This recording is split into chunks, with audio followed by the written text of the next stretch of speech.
Eu, né, novamente, bolsista de residência pedagógica, Amanda, juntamente com meu colega João Lucas. A primeira questão que a gente vai trazer aqui é do Enem de 2019 e o enunciado dela diz o seguinte: em uma aula experimental de calorimetria, uma professora queimou 2,5 gramas de castanha de caju crua para aquecer 350 gramas de água em um recipiente apropriado para diminuir as perdas de calor. Com base na leitura da tabela nutricional a seguir e da medida da temperatura da água, após a queima total do combustível, ela concluiu que 50% da energia disponível foi aproveitada. O calor específico da água é de uma caloria por grama e sua temperatura inicial era de 20 graus Celsius. Aí, aqui ele pergunta: qual a temperatura da água em graus Celsius medida ao final do experimento? Bom, para a gente resolver essa questão, nós temos que fazer dois passos, né? Primeiramente, primeiro, aqui ele dá uma informação da quantidade por porção da castanha de caju de 10 gramas. Então, de início, nós vamos ter que saber quantas quilocalorias que nós utilizamos para 2,5 gramas de caju, né? E aí nós iremos encontrar depois a temperatura final do experimento, certo? Então, aqui na questão, primeiro, antes de fazer esse passo, a gente elenca todas as informações que o enunciado dá. Ela fala que ela aqueceu 350 gramas de água, né? Falou o calor específico da água e a temperatura inicial, que é de 20 graus Celsius, certo? E lá ela falou que utilizou 2,5 gramas de castanha de caju dela, da informação de 10 gramas. Para isso, a gente vai fazer o quê? Aquela regrinha de 3 para poder achar quantas quilocalorias foram utilizadas para 2,5 gramas, né? Então, se 10 gramas equivale a 70 calorias, 2,5 gramas equivale a quantas calorias? Aí a gente faz a regrinha de 3 e encontra o valor de 17,5 quilocaloria. Só que esse valor aqui, ele corresponde ao valor da energia total que ela utilizou, certo? E lá no enunciado diz que depois de todo o procedimento que ela fez, ela concluiu que 50% da energia disponível foi aproveitada. Sendo assim, a gente vai ter que encontrar o valor equivalente a esse 50% da energia aproveitada, certo? Então, a gente achou que o valor cedido pela água é de 50%. Então, a gente vai fazer uma multiplicação, né, de 0,5 vezes 17,5, que é o equivalente aos 2,5 gramas da castanha. E aí a gente vai encontrar o calor absorvido, no caso, né? O calor absorvido pela água de 8,75 quilocalorias. Transformando ele para caloria, a gente multiplica por 1.000 e encontra o valor de 8.750 calorias. Sendo assim, a gente já tem o valor da energia absorvida pela água, nós iremos utilizar a equação do calor sensível, que corresponde a essa equação aqui, Q igual a M vezes C vezes o ΔT, né? Sendo o M a massa, o C o calor específico e o ΔT a variação de temperatura. Como nós encontramos já todos os valores que iremos utilizar na equação, nós iremos só substituir o valor da energia absorvida pela água, né, de 8.750 calorias, a massa que foi utilizada, a massa da água, né, que foi esquentada, que foi 350 gramas, o valor do calor específico da água, que é 1, e a variação de temperatura é o que nós queremos descobrir, né? Na verdade, nós queremos descobrir a temperatura final. Substituímos tudo na equação, e aí nós isolamos o ΔT, e encontramos o valor de 25 graus Celsius. Só que esse aqui não é o nosso resultado, né? Não é o que a questão pede, pede a temperatura final. Sendo assim, para nós encontrarmos a temperatura final, nós precisamos somar a temperatura inicial que a questão nos deu, que é de 20 graus Celsius, mais a variação de temperatura que nós acabamos de encontrar, que é de 25 graus Celsius. Sendo assim, nós encontramos a temperatura final, que é de 45 graus Celsius, que é a questão C do nosso enunciado, certo? Agora eu vou passar para o meu amigo João. Aqui para gravar a segunda questão, tá?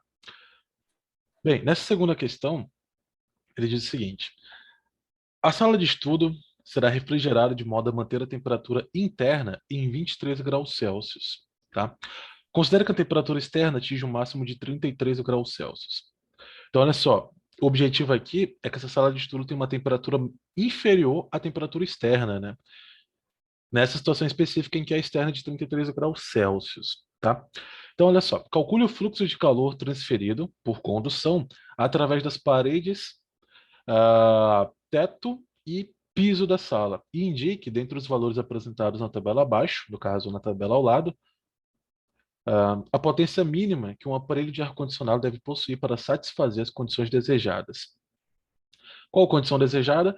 Que a temperatura interna dessa sala de estudos fique em 23 graus Celsius, né, enquanto que a externa vai estar lá em 33 graus Celsius. Então, ele dá alguns dados aqui. O primeiro deles é a condutibilidade térmica média das paredes, teto e piso. Observe que no enunciado ele está considerando que as paredes, o teto e o piso são uma coisa só, como se fosse ali uma placa, né, uma placa que tá passando pelo processo de condução.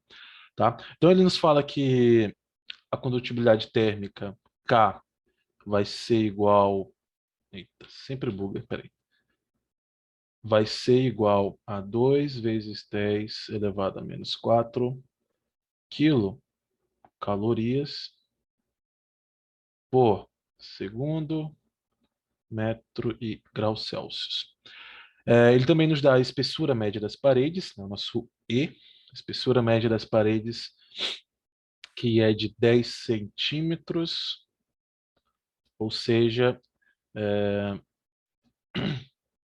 10 elevado a menos 1 metros, que é a unidade que a gente vai precisar aqui, já que a nossa condutibilidade térmica está em metros. Né? Depois ele fala que a área das paredes, teto e piso, ou seja, somando a área de todos esses integrantes aí, né, vai ser de 50 metros quadrados. Então, nossa área de 50 metros quadrados. E por último, ele nos informa que é para desprezar as trocas de calor por convecção e por irradiação. Beleza. Então é para considerar só a condução. Primeiro vamos lembrar o que é a condução. A condução, pessoal, é um processo de transferência de energia térmica. Só que o diferencial da condução é que você tem essa transferência acontecendo de partícula para partícula, tá? Então, olha só o que a gente pode refletir sobre isso. Um metal, por exemplo, que é um material que é denso, que tem ligações atômicas, né, de certa forma, que deixa ele denso, ou seja, são muito próximas essas partículas que constituem o metal, por serem muito próximas e por terem várias, e pelo fato da condução acontecer através de interação entre partículas, nós podemos ver que o metal ele é um bom condutor térmico, pois tem muitas partículas e a condução vai acontecer através dessas partículas. Em contrapartida, o ar, por exemplo, que é pouco denso, é bem menos denso do que um ouro, por exemplo, ele vai ser um condutor ruim, justamente porque ele tem uma densidade muito baixa, ou seja, tem poucas partículas e distribuídas de forma a ficarem longe umas das outras. Então, se você pegar ali uh, 1 metro cúbico de ar, você vai ter poucas partículas, enquanto que se você pegar 1 metro cúbico de ouro, você vai ter muitas partículas. Vai ser muito denso isso, dentro desse mesmo metro cúbico. Então, aí você percebe a diferença entre esses materiais. Quanto mais denso o material e também dependendo das ligações atômicas, né? Por exemplo, metais são bons condutores, como eu falei. Então, você pega ele, vai estar numa extremidade, o ar vai estar em outra, tá? Então, essa condução vai acontecer exatamente assim, através de partículas transferindo energia térmica umas para as outras, tá?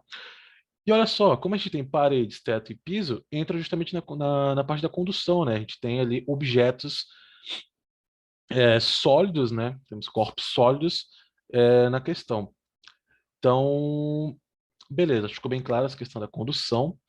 E agora a gente vai ver uma coisa chamada fluxo de calor, que provavelmente vocês já viram lá com o professor Maicon, tá? O fluxo de calor, ele vai ser igual ao calor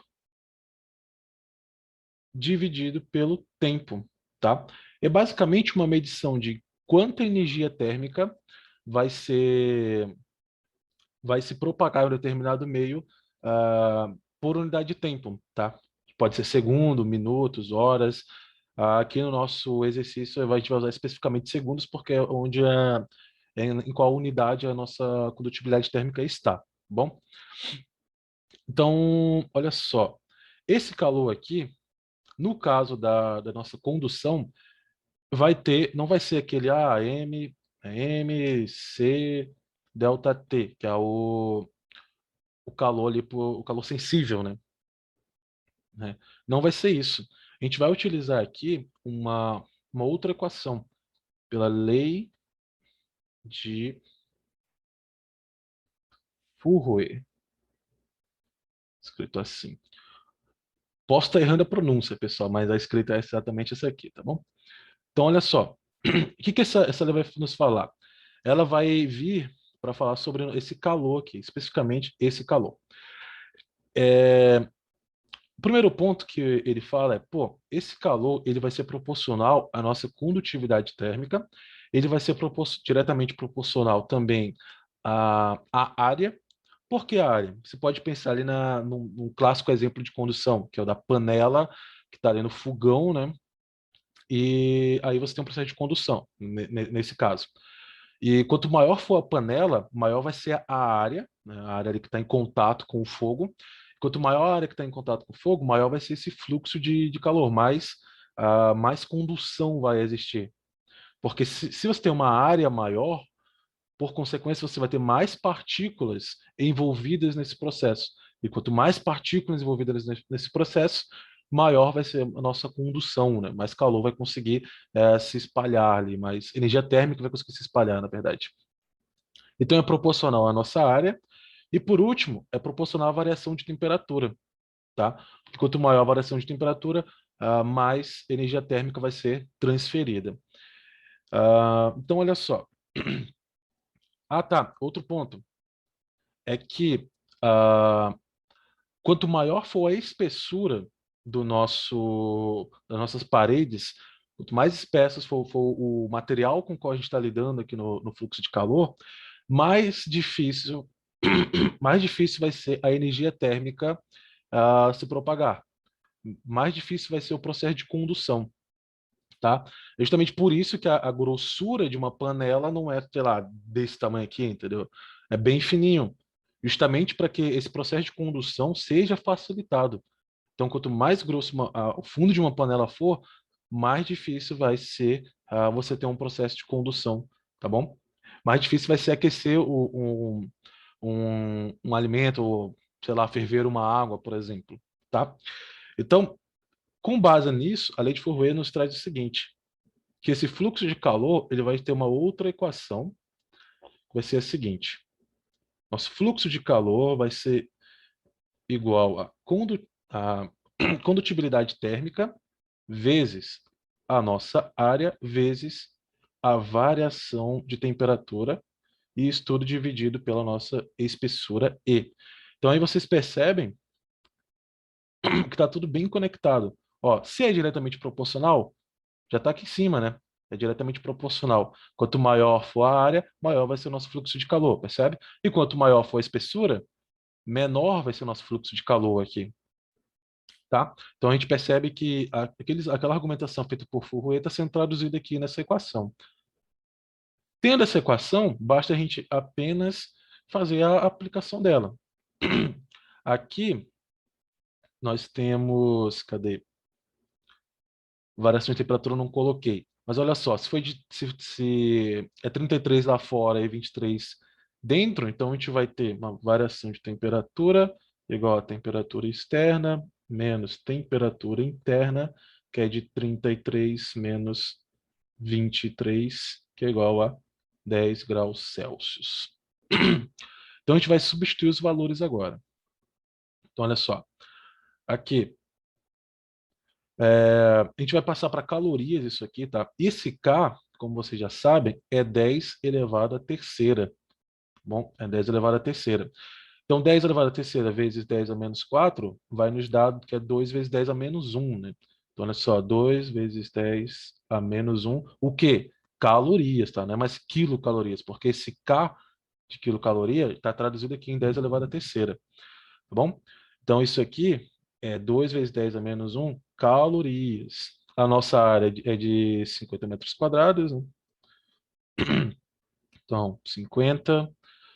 Não vou colocar a unidade de medida aqui, só para não ocupar espaço. Nossa variação de temperatura de 10. E a nossa espessura é de 10 elevado a menos 1, né? Então, olha só, esse 50 aqui, a gente pode colocar ele até mesmo como... Peraí. Aí. Pode colocar ele como sendo 5 vezes 10 a primeira. Isso aqui é a mesma coisa de 50. Com isso aqui, a gente vê o seguinte, que esse 10 a menos 1 vai embora com esse 10 a primeira, já que menos 1 mais 1 é zero, né? Então, aqui a gente tem que é 2 vezes 5, 10, vezes 10, 100, né? Então, 1 vezes 10 a segunda, dividido por 10 elevado a menos 1. Aqui, pessoal, tem uma coisa que é bem interessante, não em termos físicos, mas em termos matemáticos, que olha só, essa divisão aqui, ela é feita da seguinte forma. Como você vai fazer essa divisão? Você vai pegar aqui igual, deixa eu só trazer para o lado aqui, aqui. Isso aqui vai ser a mesma coisa que 10 elevado a 2, olha só, menos, entre parênteses aqui, menos 1. É exatamente isso aqui, ó. Isso aqui, ó, vai ser, esse menos com menos vai ser mais, né? Então vai ser 2 mais 1. Então isso nos gera que é 10 elevado à terceira calorias